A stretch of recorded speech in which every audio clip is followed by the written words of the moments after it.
You're making a good point there, Nedum. Obviously, we've seen these moves from the British police when it comes to the arrest, from universities getting involved. But as for social media platforms and the football organisations, it does seem there's so much more that can be done. Yeah, 100%. But it's like Shaka's alluded to there, you know, this is the football community. I think the issue of racism itself is a different one. But it is good that, you know, there has been that sort of outcry of support. But for me, I think the reason for it in this particular instance is because of the events that happened after that game.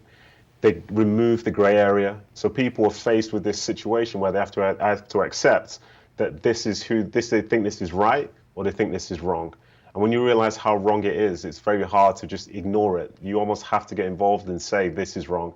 People going to show support, you know, that's terrific. But the other side of that coin, I think in my lifetime, this last year has been the most where there's been any discussion about racism, equality, and so on. The platform's been there, people have been speaking about it. But a year later, those three players probably received more abuse after that game than they've ever done so in their life. So realistically, it shows that, you know, there's a bigger thing that needs to be done because people still think it's okay to think like that. People still think it's acceptable to say what they say because they think they've been wronged by these people who they don't think are like them. And to go to it, to make it very, very clear, I think for some people who do, you know, have racism in their heart, the reason for it is because they consider people like myself and like Shaka to be less than human beings. Like, how do you change that? Because people will continue to do this. All the conversations we've had, I feel like they all make sense, but for some people, they don't care. And then even now, when we talk about UEFA and all those other governing bodies, the fact of the matter is, until financially they're affected, they choose not to really come down too hard on things. And I think that's such a poor position to be in because, like, football itself, it could lead the way, as Shaka said, because there are lots of right-minded fans there, lots of right-minded players, and this should be a game that's available to all. And if you come in with the right mindset, you can be competitive, you can be whatever you want, but just don't be racist.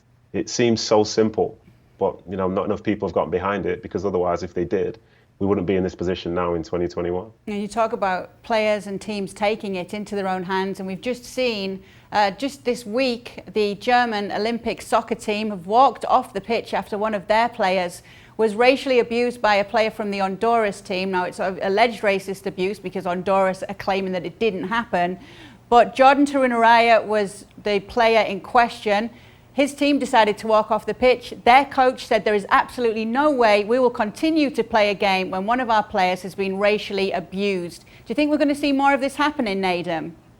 Them walking off the pitch, so. Not the racist abuse. Yeah, no, I understand. Yeah, and I think we will see more of it. And I think we should, because I think in this instance now, there are more players who understand the depths of what's going on in society. Like to talk about one of my friends in particular. So I'm really good friends with Jordan Henderson.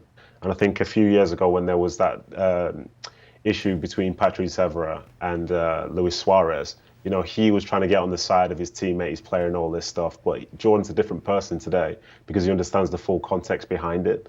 And I think with that, he's grown. I think lots of other players have grown because you've gained an added perspective when you hear the stories, when you hear about the experiences that people have had, when you see the abuse that people are receiving.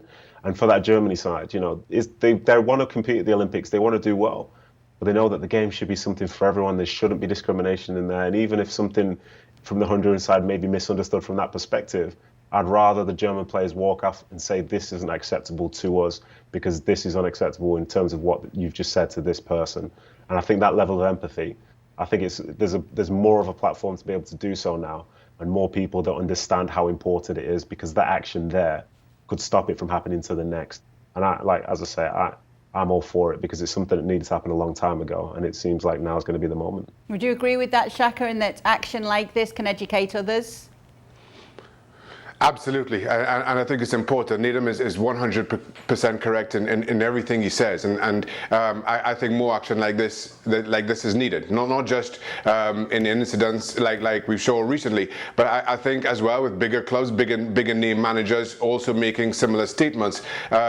So, for instance, Italy has had their problems. Nobody needs me to detail that right now. But Carlo Ancelotti, when he was managing Napoli, I think it was, he said, if anybody in my team is racially abused, I'm pulling the team off the field. This is not going to be a discussion. It's not going to be on the players. It's going to be entirely on me. When somebody like Carlo Ancelotti, with his standing in the game, with his standing in the Italian game, makes those kinds of pronouncements, it forces FAs into action, into preemptory action, and I think that's what you saw. And if more managers with the standing of Carlo Ancelotti the world over make similar statements, I think it forces FAs into taking actions that they've been a little bit slow in taking up to this point.